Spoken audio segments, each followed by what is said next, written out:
নিজের শ্বাসটুকু মেরে নিজের ঔরসজাত ছেলেকে ছিপড়ে চষাতে তুমি পারো, কিন্তু আজকের ছেলেরা বিদ্রোহ করতে জানে।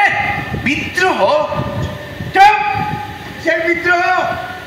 আমার আজ একটা চাকরি প্রয়োজন, বিয়ে করাটা দরকার, কারণ হাসি আর হাসতে পারছেন না।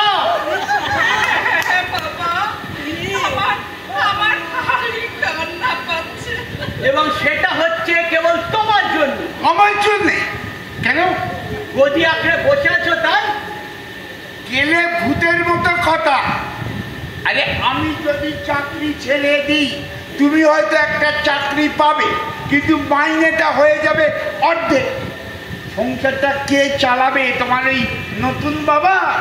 সংসার না চালানোর কোনো কারণ নেই, সবটাই অ্যাডজাস্টমেন্ট, আর অ্যাডজাস্টমেন্ট হলো মডার্নিজমের ফার্স্ট অ্যান্ড ফাইনাল কথা। নিকুচি করেছে তোর মডার্নিজমের। জানো এই 5 বছরে আমি কত টাকা রোজগার করব? আমার প্রভিডেন্ট ফান্ডে কত টাকা জমবে? সেই আমি আমি আর আমি, আমার টাকা, আমার চাকরি, আমার প্রভিডেন্ট ফান্ড, ফিউডাল সিস্টেমের রাখালি শর্মা। কিন্তু একবারও ভেবে দেখেছো এই 5 বছরে তোমার ছেলে এস্টাবলিশ হয়ে যেতে পারে, একটা নিউ জেনারেশনের মুখে হাসি ফুটবে। আমি ফুটবো?